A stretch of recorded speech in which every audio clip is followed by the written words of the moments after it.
ಇವೆಲ್ಲ ಸರ್ಕಾರ ಕೊಟ್ಟಂತ ಯೋಜನೆ ಏನಂದ್ರೆ ನಮ್ಗೆ ಒಳ್ಳೆ ರಿಸಲ್ಟ್ ಸಿಗ್ತದೆ. ಅದ್ರಲ್ಲಿ ನಾವು ಸಕ್ಸಸ್ ಆಗ್ಲಿಕ್ಕೆ ಒಂದು ದಾರಿ ಇದೆ. ಕೈ ಕೆಸರಾದ್ರೆ ಬಾಯಿ ಮೊಸರು ಅಂತ. ಇದು ನಾವು ಸೋಲಾರ್ ಪ್ಯಾನೆಲ್ ಕುಡಿಸ್ಬೇಕಾದ್ರೆ ಜಾಗ ಏನಾರ ಸೆಲೆಕ್ಷನ್ ಮಾಡ್ಕೋಬೇಕಾದ್ರೆ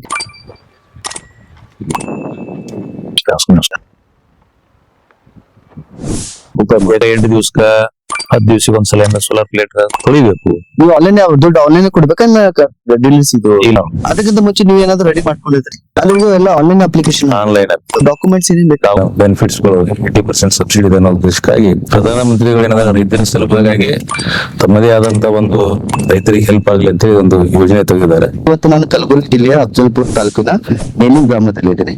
ನಮ್ಮ ಜೊತೆ ಶರಣ ಸ್ವಾಮಿ ಸರ್ ಇದಾರೆ. ಆಕ್ಚುಲಿ ಅವ್ರ ಹಿಂದೆ ನೋಡಿ ಸೋಲಾರ್ ಪ್ಯಾನೆಲ್ ಎಲ್ಲ ಹಾಕ್ಯಾರ. ಓಕೆ, ನೀವು ಯಾವ ತರ ಅವರು ಗೌರ್ಮೆಂಟ್ ಕಡೆಯಿಂದ ಸಬ್ಸಿಡಿ ತಗೊಂಡ್ರು, ಅದಕ್ಕೆ ಏನ್ ಡಾಕ್ಯುಮೆಂಟ್ಸ್ ಬೇಕು, ನಮ್ ರೈತರು ಯಾವ ತರ ಪಡಿಬೇಕಂತ ಹೇಳಿ ಇವ್ರು ನಮ್ ಸರ್ ಜೊತೆ ನಿಮ್ಗೆ ಇಂಟ್ರಾಕ್ಷನ್ ಮಾಡಿ ತೋರಿಸ್ತೀವಿ. ಸರ್ ನಮಸ್ಕಾರ. ಸರ್ ನಮಸ್ತೆ ಸರ್, ನಿಮ್ದು ತಿರುಪರಿಚಯ ಕೂಡ ಸರ್. ಮೊದಲಿಗೆ ಶ್ರೀ ಗುರು ನೀಲಕಂಠೇಶ್ವರ ನಮಸ್ಕಾರಗಳನ್ನು ಮಾಡಿ, ನಾನು ಶ್ರೀ ಗುರು ಬಂಗಾರಗಿರಿ ನೀಲಕಂಠೇಶ್ವರ ಮಠದ ಧರ್ಮಾಧಿಕಾರಿಗಳಾಗಿ ಶರಣಯ್ಯ ಸ್ವಾಮಿ ಅಂತ ಹೇಳಿ ಈ ನೀಲೂರದಲ್ಲಿ PM ಕುಸುಮ ಯೋಜನೆ ಸ್ಕೀಮ್ ದಲ್ಲಿ ಅಪ್ಲೈ ಮಾಡಿದ್ದೆ. ಅಪ್ಲೈ ಮಾಡೋದ್ರಲ್ಲಿ ಅದರಲ್ಲಿ 80% ಸಬ್ಸಿಡಿ ಇದೆ. ಪ್ರಧಾನಮಂತ್ರಿಗಳು ಏನಾದ್ರು ರೈತರ ಸಲುವಾಗಿ ತಮ್ಮದೇ ಆದಂತ ಒಂದು ರೈತರಿಗೆ ಹೆಲ್ಪ್ ಆಗ್ಲಿ ಅಂತ ಹೇಳಿ ಒಂದು ಯೋಜನೆ ತೆಗೆದಿದ್ದಾರೆ. ಆ ಯೋಜನೆದ ಅಡಿಯಲ್ಲಿ ನಾನು ಏನಾದ್ರು ಒಂದು ಅಪ್ಲಿಕೇಶನ್ ಹಾಕಿ ಅಪ್ಲೈ ಮಾಡಿದಾಗ ಅದರಲ್ಲಿ ನನಗೆ ಬೆನಿಫಿಟ್ಸ್ ಗಳು 80% ಸಬ್ಸಿಡಿ ಇದೆ ಅನ್ನೋ ಉದ್ದೇಶಕ್ಕಾಗಿ ನಾನು ಇದ್ರದ್ದು ಉಪಯೋಗ ತಗೋಬೇಕಂತ ಹೇಳಿ ಅಪ್ಲಿಕೇಶನ್ ಹಾಕಿದ್ದೆ. ಹಾಕಿದ ನಂತರ 45-60 ಡೇಸ್ ಬೇಕು. ಅದಕ್ಕೆ ನಮ್ಮವರೇ ಆದಂತ ನೆರೆ ಗ್ರಾಮದ ಗುಡೂರು ಗ್ರಾಮದಿಂದ ನಮ್ಮ ಮಠದ ಒಬ್ಬರು ಶಿಷ್ಯರು ಉಮಾಶಂಕರ್ ಅಂತ ಹೇಳಿ ಅವ್ರು ಅದಕ್ಕೆಲ್ಲ ಸಹಕಾರ ಮಾಡಿ ಅದಕ್ಕೆ ಯಾವ ತರ ಅಪ್ಲಿಕೇಶನ್ ಹಾಕ್ಬೇಕು ಅನ್ನೋದು ನನಗೆ ಗೊತ್ತಿದ್ದಿಲ್ಲ. ಅವ್ರಿಗೆಲ್ಲ ಕೇಳ್ಕೊಂಡಾಗ ಈ ಅಪ್ಲಿಕೇಶನ್ ಹಾಕಿ ಎಲ್ಲ ಆನ್ಲೈನ್ ಅಪ್ಲಿಕೇಶನ್ ಆನ್ಲೈನ್ ಅಪ್ಲಿಕೇಶನ್ ಹಾಕಿದ್ವಿ. ಡಾಕ್ಯುಮೆಂಟ್ಸ್ ಏನೇನ್ ಬೇಕು? ಡಾಕ್ಯುಮೆಂಟ್ಸ್ ಏನಿದೆ ಆಧಾರ್ ಕಾರ್ಡ್ ಮತ್ತು ನಮ್ಮ ಕೃಷಿ ಸಂಬಂಧಪಟ್ಟಂತ ಭೂಮಿ ಬೋರ್ವೆಲ್ ಅದ ಅನ್ನೋದು ಗೊತ್ತಾಗ್ಬೇಕಲ್ಲ.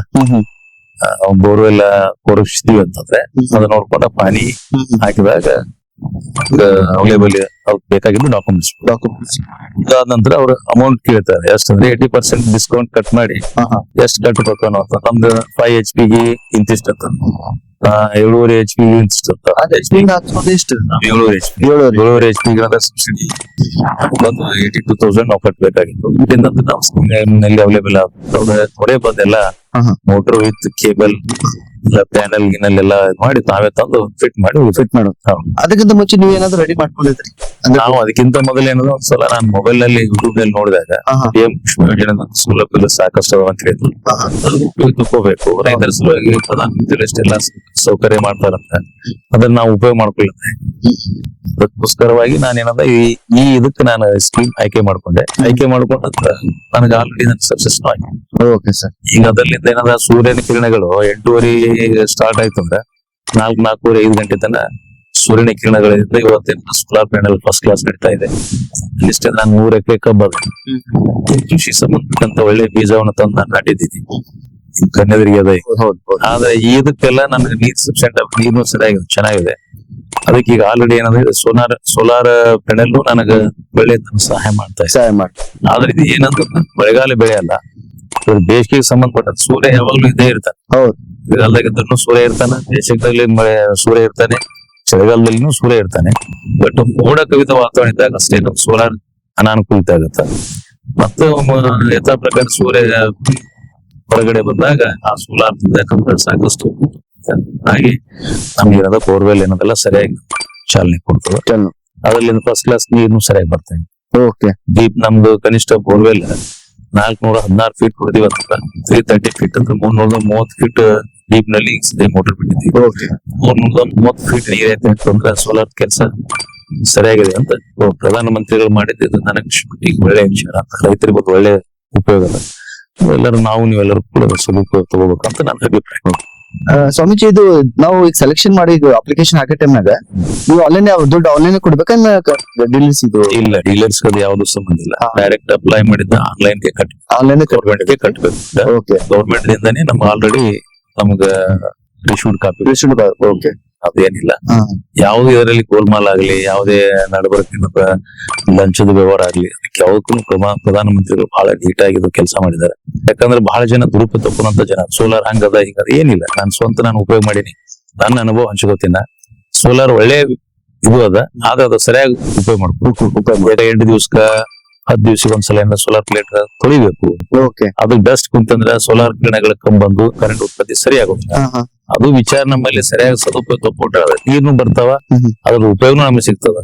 ನಾವೆಲ್ಲಾ ಬಿಟ್ಕೇಸಿದ್ರೆ ಏನದ ಸೋಲಾರ್ ಪ್ಲೇಟಿಗೆ ಏನಂತ ಕೊಡ್ತೇವೆ, ಅದ್ರ ಮ್ಯಾಕ್ ಡಸ್ಟ್ ನಾವು ಬಳಸಲಿಲ್ಲ, ಅದಕ್ಕೆ ಏನೋ ಮಾಡಲಾರ್ದೆ ನೀರೇ ಬರುದಿಲ್ಲ, ಸೋಲಾರ್ ಪ್ಲಾಂಟ್ ಕ್ಯಾನ್ಸಲ್ ಸರಿ ಇಲ್ಲ ಅನ್ನೋ ಭಾವನೆ ಬರ್ಬಾರ್ದು. ರೈತರು ಅದ್ರ ಬಗ್ಗೆ ಮೊದಲು ಸರಿಯಾಗಿ ತಿಳ್ಕೊಬೇಕು. ಓಕೆ. ತಿಳ್ಕೊಂಡಿದ್ದೇ ಆದ್ರೆ ಈ ರೈತರು ಇದ್ರೊಳಗೆ ಏನಂತ ಸಕ್ಸಸ್ 100%. ಓಕೆ. ಇದು ನಾವು ಸೋಲಾರ್ ಪ್ಯಾನೆಲ್ ಕುಡಿಸ್ಬೇಕಾದ್ರೆ ಜಾಗ ಏನಾರ ಸೆಲೆಕ್ಷನ್ ಮಾಡ್ಕೋಬೇಕಾದ್ರೆ ಅದೇನಿಲ್ಲ ಆದ್ರೆ ಆದಷ್ಟು ಏನದಲ್ಲ ಖುಲ್ಲಾ ಮೈದಾನ ಇದ್ರೆ ಚಲೋ. ಓಕೆ. ಯಾಕಂದ್ರ ಸೂರ್ಯನ ಕಿರಣಗಳು ಆ ಪ್ಯಾನೆಲ್ ಬರ್ಲಿಕ್ಕ ಅಡೆತಡೆಗಳಾಗ್ಲಾರಂತ ಪ್ಲೇಸ್ ಇದ್ರೆ ಸಾಕು. ಓಕೆ. ಅದಕ್ಕೇನು ಗಿಡ ಗಟ್ಟಿ ಆ ಪ್ರಶ್ನೆ ಅಲ್ಲ. ಗಿಡಗಳಿದ್ದು ಅಂದ್ರೆ ಅದ್ರ ನೆರಳು ಅದಕ್ಕೆ ಸೋಲಾರ್ ಬಿತ್ತಂದ್ರೆ ಬರುದಿಲ್ಲ. ಹಿಂಗಾಗಿ ಸೂರ್ಯನ ಕಿರಣಗಳು ಏನದ ಓಪನ್ ಇರ್ಬೇಕು. ಆದಷ್ಟು ಕಿರಣಗಳು ಬರುವಂತ ಜಾಗದಲ್ಲಿ ಇಟ್ರೆ ನೀವು ಎಲ್ಲಿ ಮ್ಯಾಗಿ ಮ್ಯಾಗ ಕುಂದಿಸ್ಕೊಂಡು ಸೋಲಾರ್ ಪ್ಲಾಂಟ್ ಏನಾರ ಕೆಲಸ ಮಾಡ್ಕೋಬೇಕು. ಅವ್ರನ್ನ ಬಂದು ಬರ್ತಾರೆ, ಚೆಕ್ ಮಾಡ್ತಾರೆ. ಇದಕ್ಕೆಲ್ಲ ಪ್ರತಿಯೊಂದನ್ನು ಗೌರ್ಮೆಂಟ್ ಒಂದು ಪದ್ಧತಿ ಅದ. ಇದಕ್ಕೆ ಯಾಕಂದ್ರೆ ಕೆಇಬಿ ಸಂಬಂಧಪಟ್ಟಂತವ್ರಿಗೆ ಅದಕ್ಕೆ ಪರ್ಮಿಷನ್ ಕೊಡ್ತಾರೆ. ಹೌದು.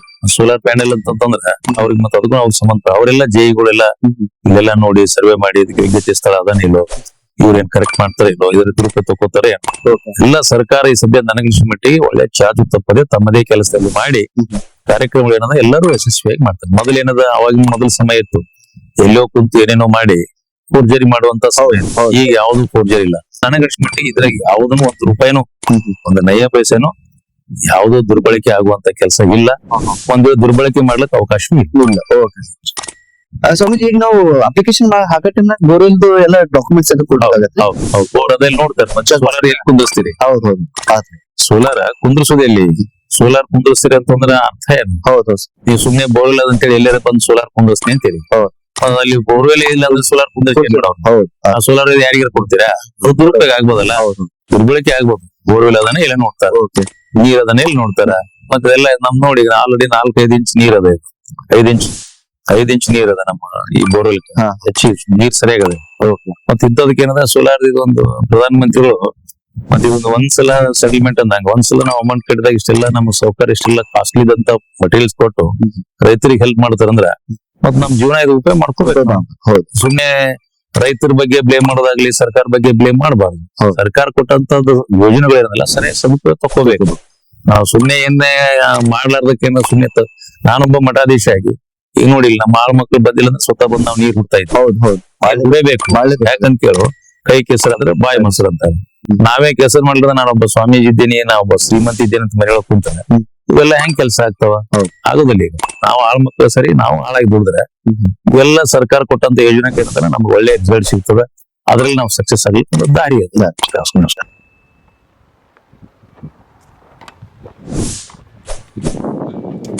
ಮಾಡ್ಬೋದು.